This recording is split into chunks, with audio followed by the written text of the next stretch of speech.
Hello viewers, आपके अपने YouTube channel DS Mishra official पर हार्दिक स्वागत है। आज हम एक नया वीडियो लेकर आए हैं जो कक्षा 10 से होगा भूगोल विषय का चैप्टर 2 जो कि कृषि है। इकाई का नाम कृषि के ऑब्जेक्टिव क्वेश्चन को व्याख्या सहित आज हम देखने वाले हैं। तो अगर आप मैट्रिक के परीक्षार्थी हैं और 2023 में मैट्रिक की परीक्षा देने वाले हैं या BPSC हेड टीचर का फॉर्म भरे हैं, परीक्षा देने वाले हैं, तो आप लोगों के लिए यह वीडियो बहुत ही महत्वपूर्ण होने वाला है। अध्याय 2 में जो कृषि है उसमें बहुविकल्पीय प्रश्न तो नहीं दिया है, लेकिन वन लाइनर जो ऑब्जेक्टिव दिया है उसी को हम व्याख्या के साथ अगर पढ़ लेंगे, कॉन्सेप्ट क्लियर कर लेंगे, तो कोई भी ऑब्जेक्टिव प्रश्न अगर आता है परीक्षा में तो हम उसे आसानी से जवाब दे पाएंगे। तो यदि आप मैट्रिक के परीक्षार्थी हैं 2023 के या BPSC हेड टीचर के परीक्षार्थी हैं तो आप जल्दी से हमारे चैनल को सब्सक्राइब कर लें। नए नए वीडियो आपके लिए आने वाले हैं। तो वीडियो में बिना देरी किए हुए शुरू करते हैं। सबसे पहला प्रश्न दिया हुआ है कि भारत के 2 सबसे महत्वपूर्ण अनाजों के नाम बताएं। तो भारत के सबसे 2 महत्वपूर्ण अनाज हैं। पहला है धान और दूसरा है गेहूं। यानी धान और गेहूं भारत के 2 सबसे महत्वपूर्ण अनाज हैं।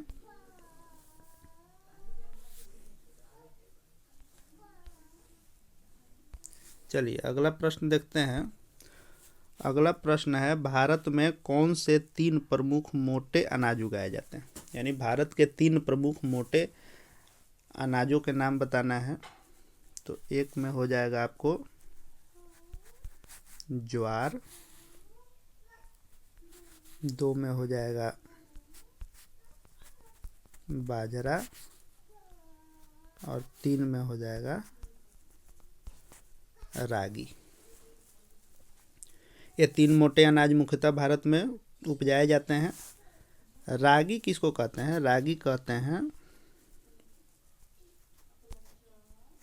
मड़ुआ को कहा जाता है रागी।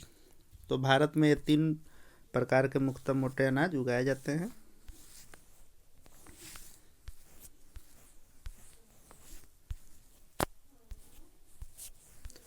चलिए अगला प्रश्न देखेंगे। अगला प्रश्न है हमारा कि भारत के 3 नकदी फसलों के नाम बताइए। तो नकदी फसल वैसे फसल होते हैं जो जीवन निर्वाह के लिए नहीं, जबकि व्यापार के लिए जिनकी खेती की जाती है और जिनसे उद्योगों को कच्चा माल मिलता है, उन्हीं को हम नकदी फसल कहते हैं। तो भारत के जो महत्वपूर्ण 3 नकदी फसल हैं उनमें है, एक में गन्ना, 2 में है आपको चाय, 3 में हो जाएगा कपास। इसके अलावा जो है आपको जूट हो जाएगा, तंबाकू हो जाएगा, कॉफ़ी हो जाएगा।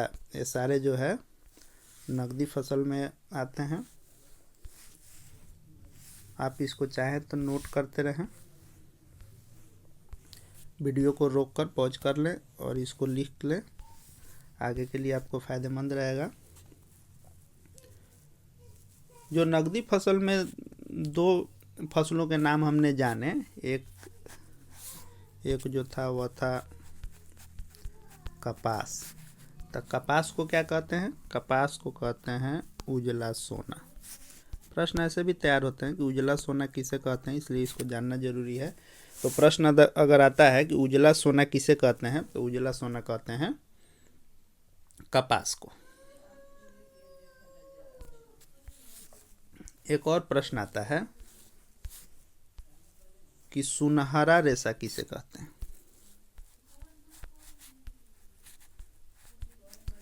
सुनहरा रेशा। तो सुनहरा रेशा कहते हैं जूट को। सुनहरा रेशा किसे कहेंगे? जूट को। चलिए अगला प्रश्न है हमारा, हमारे देश की सबसे प्रमुख रोपण फसल कौन सी है? तो रोपण फसलों में वैसे फसल आते हैं जो वर्ष में एक ही फसल उपजाए जाते हैं, जिसमें अधिक श्रम और पूंजी की भी आवश्यकता होती है, वैसे फसलों को रोपण फसल कहते हैं। तो भारत में जिन रोपण फसलों की खेती की जाती है उनमें प्रमुख हैं चाय, कपास, कॉफ़ी, तंबाकू, जूट, ये सब रोपण फसल के अंतर्गत आते हैं।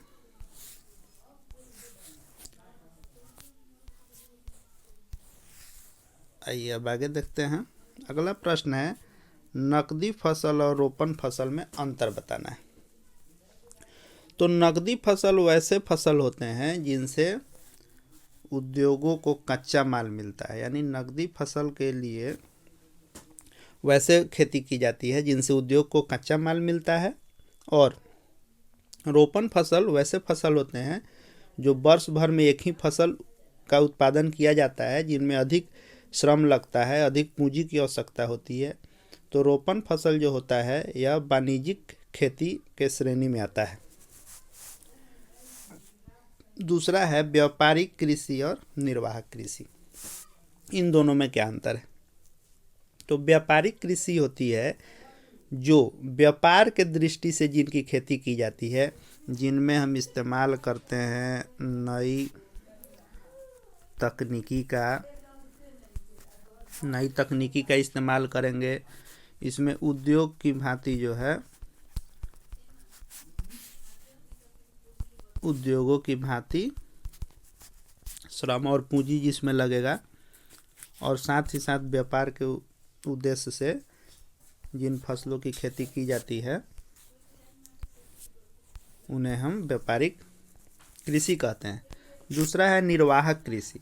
तो निर्वाहक कृषि वह होता है जो जीवन निर्वाह के लिए जिन फसलों की खेती की जाती है, जैसे धान, गेहूँ, मक्का इत्यादि की जो खेती की जाती है, उसे हम जीवन निर्वाहक के लिए ही उपयोग करते हैं, इसलिए उसे निर्वाहक कृषि कहा जाता है। चलिए अगला है कि निम्नलिखित में से प्रत्येक के लिए एक शब्द लिखना है, यानी वन लाइनर ऑब्जेक्टिव है, एक लाइन में आपको इसका जवाब देना है।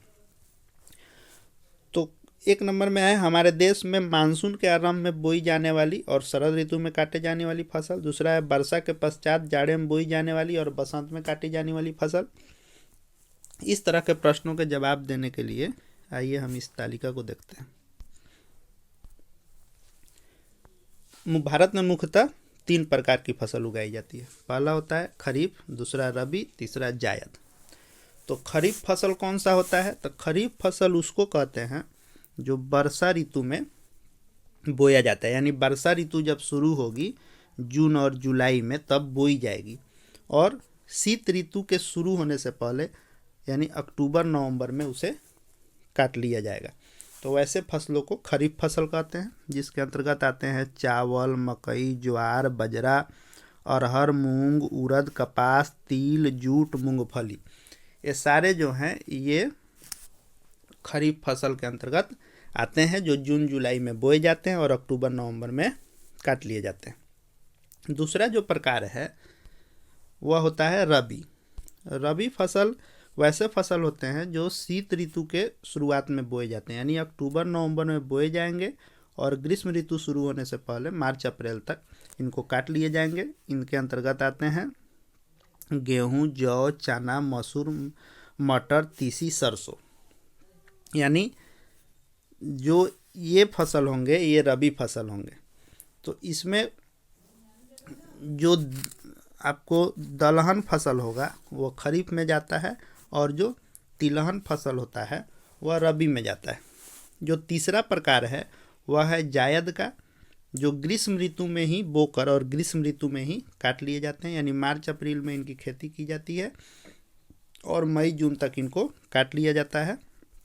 ग्रीष्म ऋतु के फसल होते हैं, इनके अंतर्गत विभिन्न प्रकार की सब्जियां, कद्दू, ककड़ी, खीरा, खरबूज, तरबूज, मूंग, उड़द इत्यादि आते हैं। तो 3 प्रकार के जो फसल होते हैं, एक होता है खरीफ, दूसरा होता है रबी, तीसरा होता है जायद। ये 3 प्रकार के फसल होते हैं। तो पहला और दूसरा का जवाब हमने उसमें देखा। तीसरा है कि भूमि जिसे खेती करके छोड़ दिया गया है ताकि उर्वरता लौट सके तथा उस पर पुनः खेती हो सके। तो वन इलाकों में, जंगली इलाकों में जंगल को काट कर जो खेती की जाती है, उनमें उर्वरता के लिए उनको फिर से छोड़ दिया जाता है, फिर कुछ दिनों के बाद खेती की जाती है। तो वैसे खेती को कहते हैं झूम खेती। जब उर्वरता उनकी पुनः वापस आ जाती है तब जो है उन पर पुनः खेती की जाती है। ऐसे खेती को झूम खेती कहते हैं। चैप्टर 2 का सबसे अंतिम सवाल है कि कारखाने के उत्पादन से मिलती जुलती वैज्ञानिक तथा व्यापारिक ढंग से की जाने वाली एक फसली खेती को क्या कहते हैं। तो जिन फसलों को उगाने के लिए कारखानों की तरह ही अधिक श्रम, अधिक पूंजी, इसमें मैनेजर, सुपरवाइजर इत्यादि रखकर खेती की जाती है, इस प्रकार के खेती को कहते हैं व्यापारिक खेती या व्यापारिक कृषि। इसके अंतर्गत आते हैं जैसे चाय की खेती, कॉफ़ी की खेती, रबड़ की खेती, गन्ना, केला, कपास, तंबाकू, जूट इत्यादि। जो भी इस प्रकार के खेती होते हैं वे जो हैं व्यापारिक कृषि के अंतर्गत आते हैं। तो ऑब्जेक्टिव टाइप में आपके अध्याय 2 में लगभग इतना ही प्रश्न दिया हुआ है। पुनः फिर से आपको बताना चाहेंगे, यदि आप मैट्रिक के परीक्षार्थी हैं या बीपीएससी हेड टीचर का फॉर्म भरने वाले हैं तो बीपीएससी हेड टीचर में 10 नंबर का प्रश्न यहीं से आने वाला है। क्लास 10th के ज्योग्राफी से 10 नंबर का सवाल आने वाला है। तो अगर आप अभी तक चैनल को सब्सक्राइब नहीं किए हुए हैं तो जल्दी से चैनल को सब्सक्राइब कर लें, बेल आइकन को दबा लें ताकि आपके उपयोगी जो भी वीडियो आए आप तक पहुंच पाएँ। वीडियो अच्छा लगे तो लाइक करें, अन्य लोगों के सहायतार्थ शेयर करें और वीडियो में क्या क्या सुधार किया जा सकता है कमेंट करके बताएं। इस वीडियो को देखने के लिए आपका बहुत बहुत धन्यवाद।